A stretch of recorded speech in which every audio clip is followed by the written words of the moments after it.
Pemirsa, selama pandemi ini hampir semua industri batik Tulungagung sempat mengalami mati suri akibat sepinya permintaan dan pesanan pasar. Padahal, batik Tulungagung memiliki andil besar dalam sektor ekonomi Tulungagung.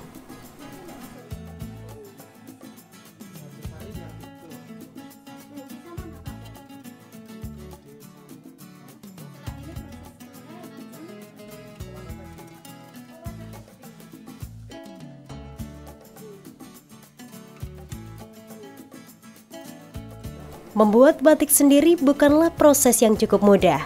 Selain memerlukan ketelatenan, juga membutuhkan kesabaran karena harus teliti. Terlebih lagi menyiapkan pola dan membatik tulis dengan cantik bukan perkara mudah.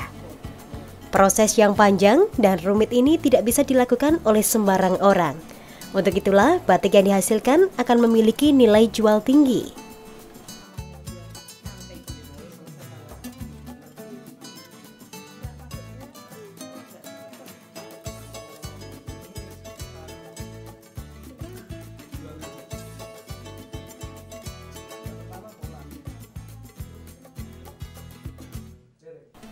Batik Tulungagung tidak berbeda jauh dengan batik dari daerah lainnya. Namun yang membedakan adalah motif serta kekuatan warna yang merupakan ciri khas dari daerah tersebut. Beberapa motif yang paling banyak dibuat di Tulungagung antara lain motif buket ceprik gringsing, buket ceprik pacit ungker, serta lereng buket. Untuk batik tulis itu sendiri, proses awal dari proses pemulaan atau mola di atas kain, lalu yang kedua proses penyantingan. Setelah dicanting kita warna bagiannya, yaitu proses pencoletan tadi. Yang keempat proses penutupan yang setelah dicolet. Yang kelima proses pewarnaan dasar, dan terakhir proses pelorotan. Kalau batik cap itu sendiri sama seperti batik tulis, yang bedanya yang tadi memakai canting tulis, kalau cap itu memakai canting cap. Semua bahan dan alatnya itu sama.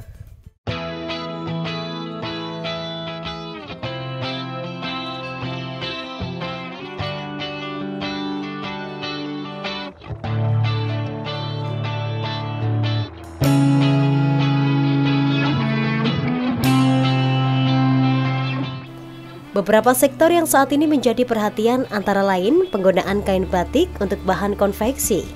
Dengan itu, praktis usaha pembuatan batik mampu bertahan dan akan tetap diminati, terutama oleh generasi muda. Untuk mengembangkan hal tersebut, pihak pengrajin batik Kalisong harus sering melihat pangsa pasar serta keinginan pasar tentang berbagai model pakaian yang diminati.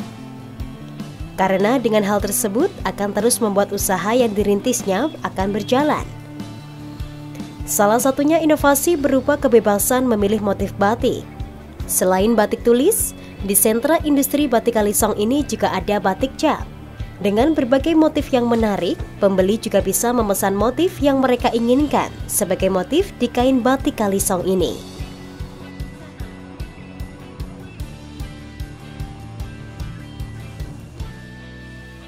Dengan diberi kebebasan untuk memilih motif batiknya, pembeli akan merasa puas dengan batik yang dihasilkan oleh sentra batik Kalisong ini.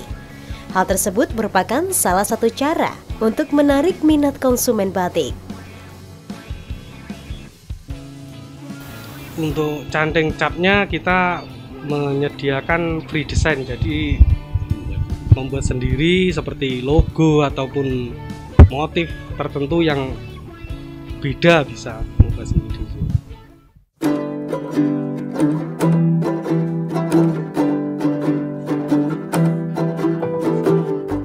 Untuk mempertahankan usaha batik di tengah pandemi COVID-19 seperti saat ini, ada tips dan trik agar tetap bisa melanjutkan usaha.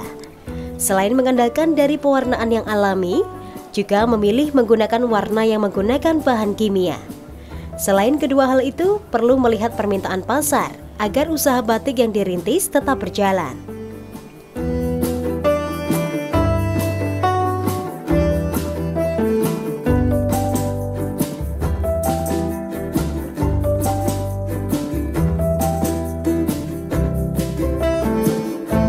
Batik Tulungagung berani dalam membuat perpaduan warna ketimbang batik dari daerah lainnya. Bahkan karena berani memadukan warna tersebut, batik dari Tulungagung mampu bertahan hingga sekarang dan menjadi batik andalan. Beberapa daerah memang memiliki ciri khas akan permintaan bahan baku, seperti halnya pasar luar negeri yang lebih memilih corak yang alami, dan pasar dalam negeri yang lebih memilih warna yang berani. Untuk itu, pemerintah Kabupaten Tulungagung mendorong agar para perajin batik mampu menembus pasar domestik dan mancanegara, agar bisa menentukan motif dan harga jual yang sepadan yang disesuaikan dengan kondisi pandemi. Dengan berbagai inovasi inilah, di tengah pandemi seperti saat ini, Batik Kalisong Kabupaten Tulungagung membuktikan dengan masih produksinya usaha tersebut dan omset yang terus lancar, hingga mampu meraup omset mencapai 75 juta rupiah untuk satu kali produksi. Omset per bulan itu misalkan seperti bulan kemarin itu mencapai terjual seperti yang bulan kemarin itu 750 potong dengan omset sekitar 75 juta. Ya, dua-duanya bisa dari pesanan, banyaknya pesanan, tapi di Kalisong sendiri mematok satu minggu itu selesai antara 50 sampai 75 potong.